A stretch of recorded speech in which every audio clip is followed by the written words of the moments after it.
Take a second. Don't rush past that. Look around you. Really look. Notice the walls, the ceiling, the way light falls across the space.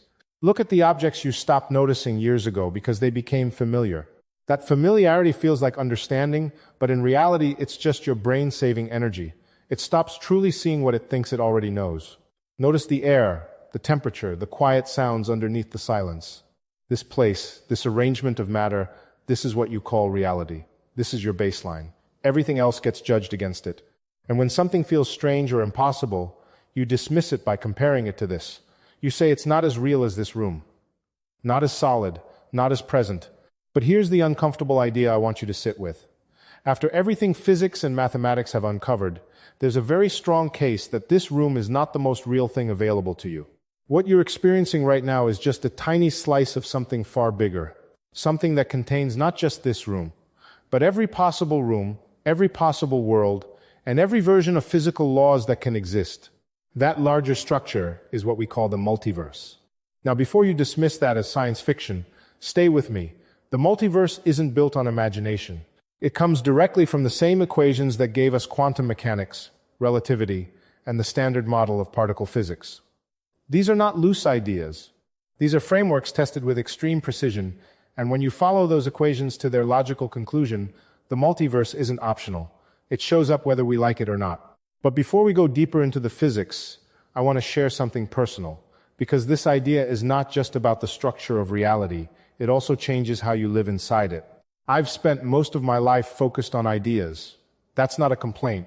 It's something I'm genuinely grateful for. The world of ideas has a way of turning ordinary things into something extraordinary.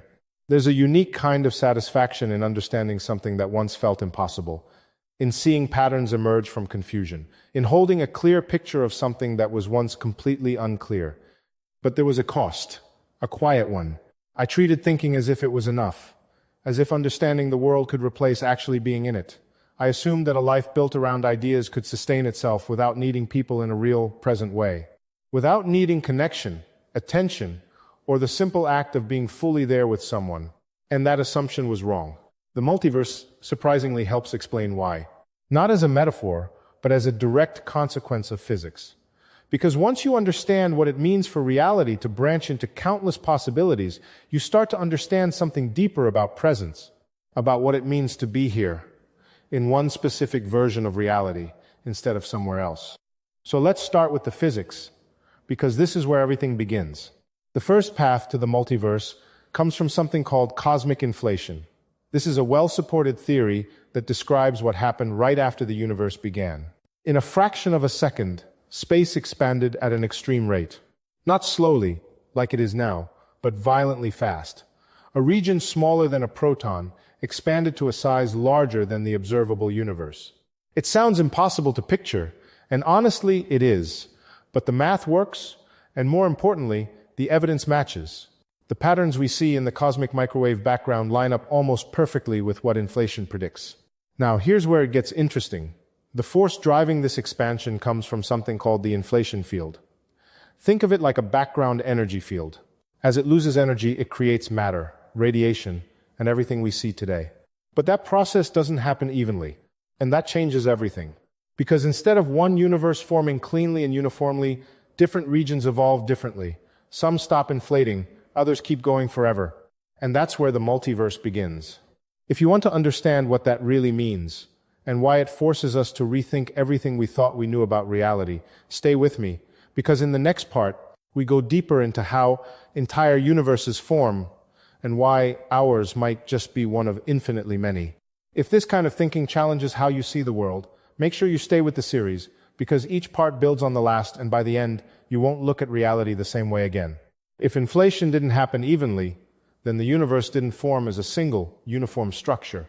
Instead, what we get is something far more complex. Picture an endless background where space is still expanding at extreme speed, while inside it, small pockets suddenly stop inflating and settle into stable regions. These pockets become what we would recognize as individual universes. Our universe is one of those pockets. This idea is called eternal inflation, and it changes the scale of reality completely. Because once inflation starts behaving this way, it doesn't produce just one universe. It produces an ongoing process. New regions stop inflating, form their own physical laws, and begin evolving independently, while the larger background keeps expanding and creating more. There is no clear boundary, no single beginning and end, just a continuous generation of separate universes, each with its own starting conditions, its own structure, and potentially its own version of physics. That means the constants we take for granted, like the strength of gravity or the mass of fundamental particles, might not be universal at all. They could vary from one bubble universe to another. What we experience as fixed laws may simply be the local settings of our specific region. And if that's true, then our universe is not special in the way we once thought.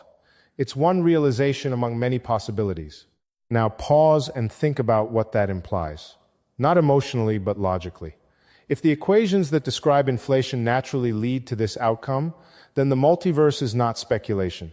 It is the simplest reading of the theory. And this is only one path that leads us there. Because quantum mechanics points to something equally strange. Quantum theory, which describes the smallest scales of reality, is the most accurate scientific framework we have. Its predictions match experiments with extreme precision. But at its core, it introduces a problem that has never been fully resolved.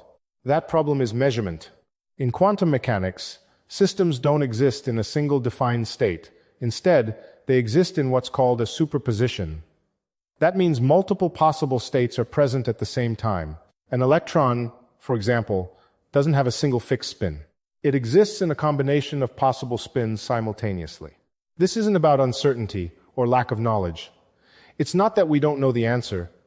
It's that, before measurement, the system genuinely contains multiple outcomes at once. But the moment you measure it, you only observe one result.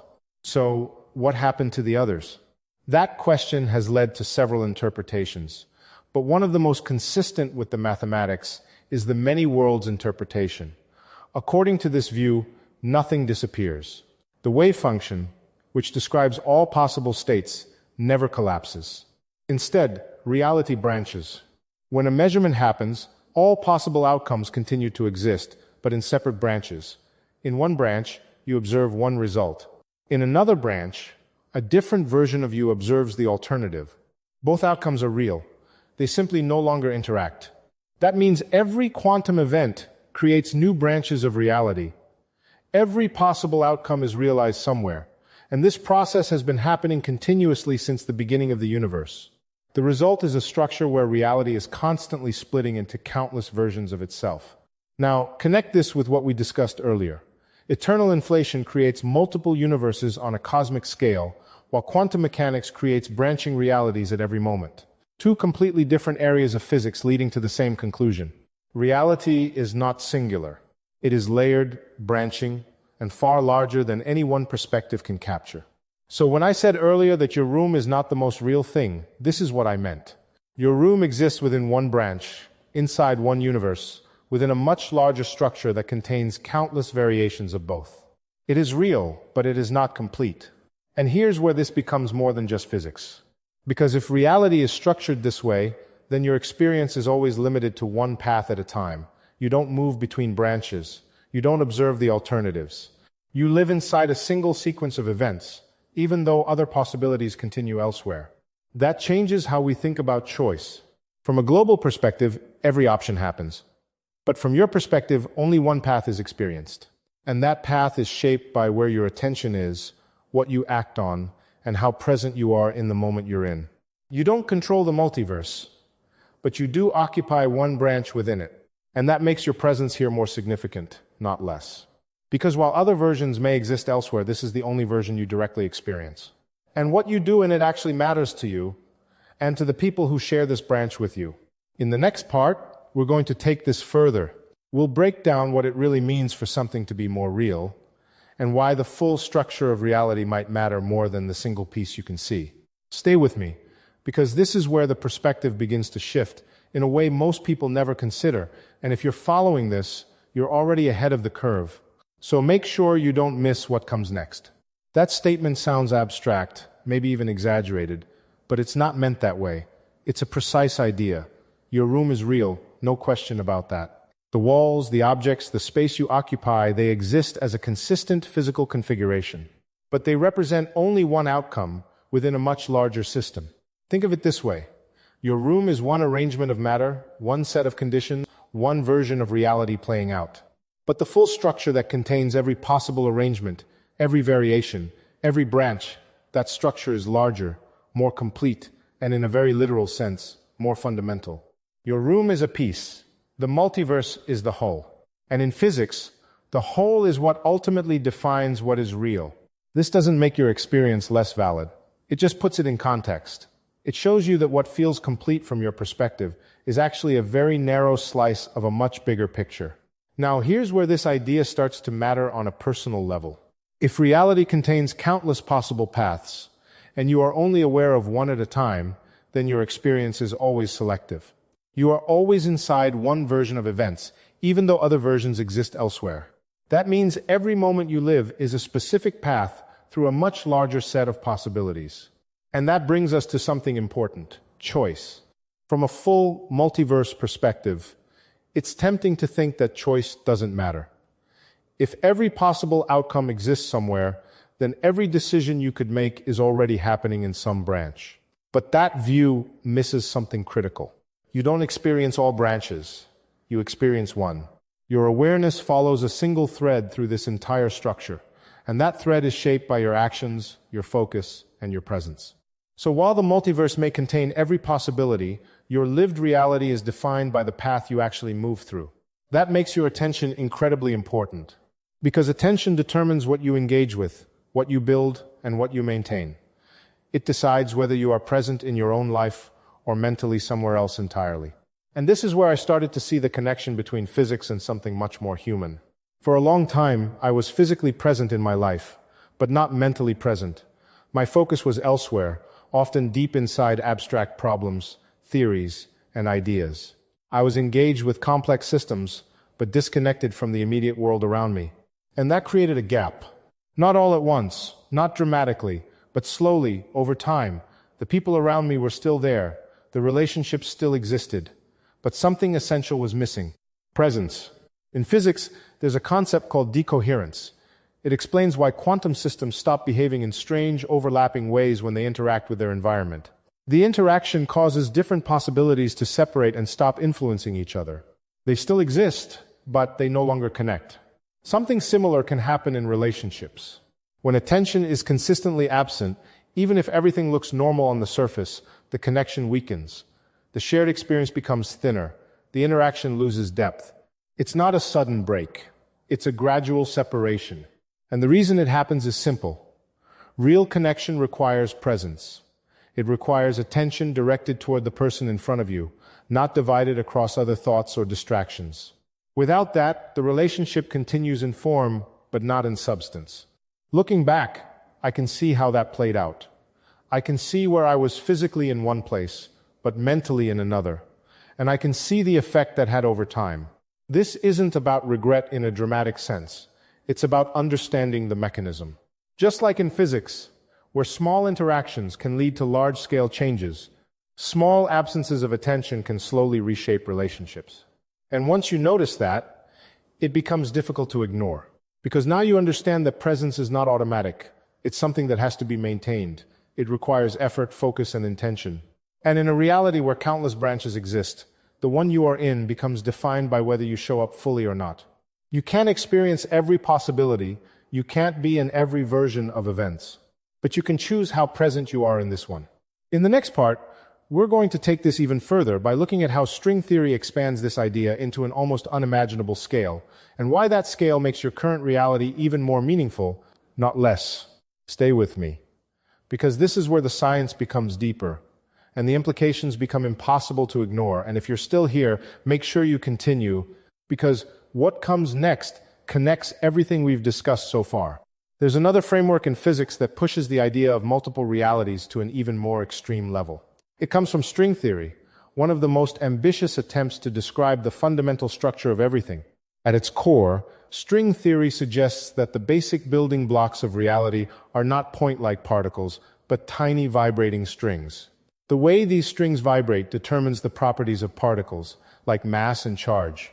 It's an elegant idea, and mathematically, it opens up a vast range of possibilities. But here's where it becomes difficult to ignore. When physicists explored the full set of solutions allowed by string theory, they didn't find a single unique version of the universe. Instead, they found an enormous number of possible configurations. Each one corresponds to a different vacuum state, which is essentially a different way the fundamental fields of reality can settle. And the number of these possible states is not small. It's estimated to be something like 10 to the power of 500. That's a number so large it stops being intuitive. It represents more possible universes than anything we can meaningfully compare it to. Each of these configurations would produce a universe with different physical laws, different particle properties, different constants. In some of them, stars might never form. In others, matter might not hold together. And in a very small subset, conditions allow for complexity, structure, and eventually life. Our universe appears to be one of those rare cases. This collection of possibilities is called the string theory landscape. And depending on how you look at it, it changes everything. On one hand, it challenges a long-standing goal in physics. For decades, scientists hoped to find a single, unique set of equations that explains why the universe has the exact laws it does. Something inevitable, something necessary. But the landscape suggests something else. It suggests that our universe is not the only possible outcome. It's one choice among many, one configuration selected out of an enormous range of options. That means the laws we observe are not necessarily the only laws that could exist. They are local. They belong to our specific region of reality. And that idea can feel unsettling because it replaces necessity with contingency. It suggests that things are the way they are, not because they had to be, but because this is the version that happened to form here. But there's another way to look at it. Contingency is also what makes things meaningful. If something could not be otherwise, then it carries no sense of history, no sense of development. It simply exists because it must. But if something could have been different, and yet turned out this way, then it becomes part of a story, a sequence of events, a path that led here instead of somewhere else. Our universe in this sense has a history, and so does your life. The same principle applies. The relationships you have, the people who are part of your experience, the moments that shaped you, none of these were guaranteed. They are the result of specific paths, specific choices, and specific interactions over time. They are contingent, and that makes them valuable, because they didn't have to exist in the way they do. Now let's connect this to another concept in physics that has been debated for years: fine-tuning. When scientists measure certain fundamental constants, they find something unusual. These values fall within extremely narrow ranges that allow complex structures to form.